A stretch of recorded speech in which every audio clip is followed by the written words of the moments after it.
আজকের দিনটা ছিল নবমীর দিন। আজকের যে প্যান্ডেল বা ঠাকুরগুলো দেখবো সেই প্রত্যেকটাই কিন্তু আমার ছোটবেলার সাথে জুড়ে আছে। পুজো বলতে এই ঠাকুর বা প্যান্ডেল ছাড়া কিছুই সেরকম বুঝতাম না। হ্যাঁ, কোথায় কোথায় গেছিলাম সবটাই ব্লগে শেয়ার করবো। তার আগে চলো ব্লগটা প্রথম থেকেই শুরু করি। নবমীর দিন কিন্তু একদম দুপুর দুপুর করে এই যে চলে এসেছি আমাদের দিশারিতে। সবাই মোটামুটি জানো এই প্যান্ডেলটা কিন্তু একদমই আমাদের বাড়ির পাশেই। তবে হ্যাঁ, দুপুর দুপুর আসার কারণ আছে, কারণ দুপুরবেলায় ছবি যতটা ভালো হয় রাত্রে কিন্তু অতটাও ভালো হয় না, সেই জন্যই বলতে পারো দুপুরবেলায় আসা। আরো একটা কারণে দুপুরে আসা বলতে পারো, কারণ দুপুরের দিকে অনেকটা ফাঁকা ফাঁকাই থাকে। তবে এবারে তো এসে দেখি পুরোটাই উল্টো। দুপুরে এসেও দেখি সে বিভৎস লাইন হয়েছে, তো সেই জন্যই আর কি ভিআইপি গেট দিয়ে দুপুরেও ঢুকতে হলো। হচ্ছে আমাদের দিশারি সঙ্গের এবারের প্যান্ডেল। শুধুমাত্র এবার বলে না, প্রত্যেকটা বাড়ি কিন্তু এরকম বড় বড় থিম নিয়ে এই প্যান্ডেলটা করা হয়। দূর দূরান্ত থেকে অনেক মানুষ আসে, সত্যি খুব ভালো লাগে। পাশে যদি এত বড় একটা প্যান্ডেল হয় সত্যি এটা ভালো লাগারই বিষয়। হোক, এখানে এসেই তো এতক্ষণ ধরে ফাঁকা জায়গা খুঁজছিলাম, আর ফাঁকা পেতেই দেখতেই পাচ্ছ ভিডিও করা স্টার্ট করে দিয়েছি। দিকে তো মোটামুটি ফাঁকাই ছিল। আমাদের এখানে ভিডিও করা দেখে অনেকেই দেখছি এখানে এসে ভিড় জমিয়ে ফেলে, তখন আর কি করা যাবে। হ্যালো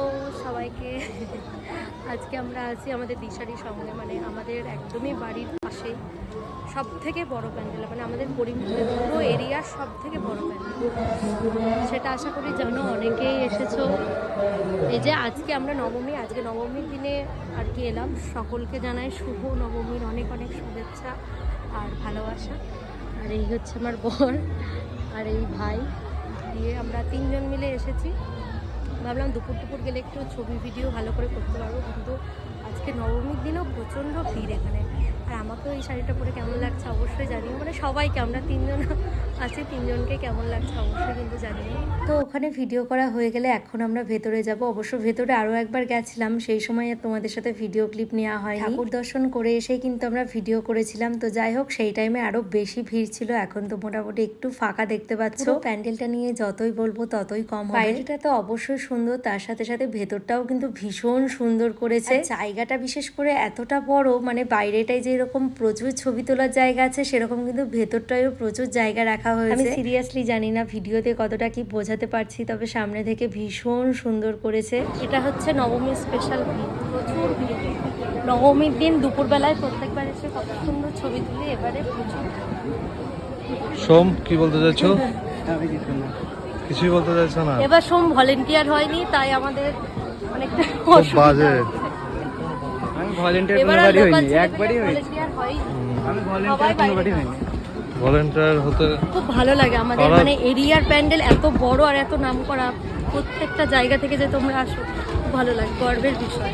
এখানে কিন্তু শুধু প্যান্ডেলই না, এখন কিন্তু মেলাও বসে। এই যে মেলাটা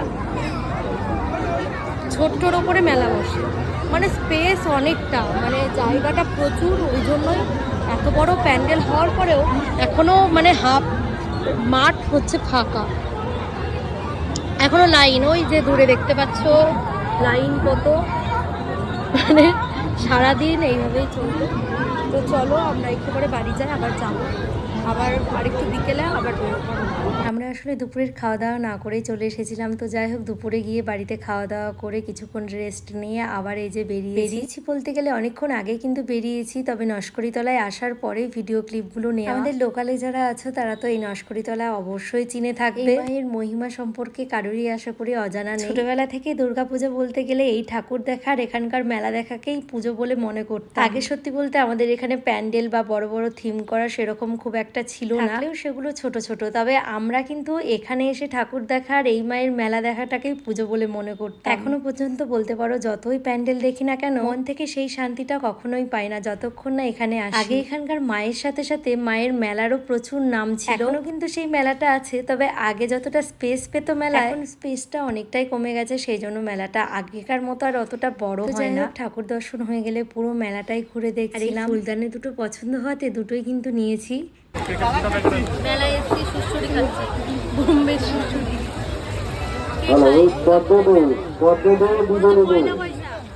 আপনার লোক আপনাকে খোঁজ করছি, মন্দিরের সামনে আসুন।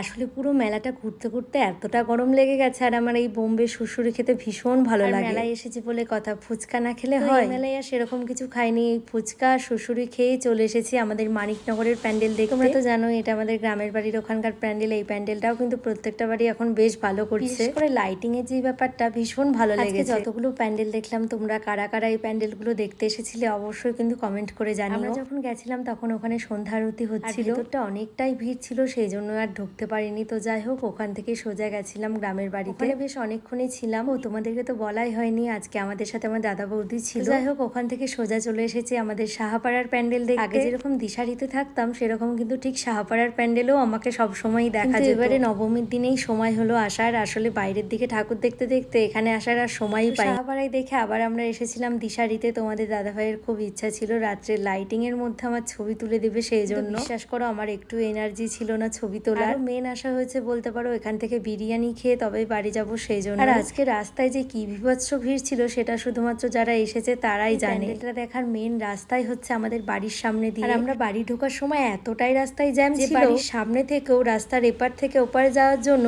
আমাদের 15 থেকে 20 মিনিট মতো সময় লেগে গেছে। এই ছিল আমাদের সারাদিনের ঘোরাঘুরি। আজকের আমাদের নবমী স্পেশাল ব্লগটা তোমাদের কেমন লাগলো অবশ্যই কিন্তু কমেন্ট করে জানাতে ভুলবে না। চলো আজকে ব্লগটা এখানেই শেষ করছি। সকলকে টাটা।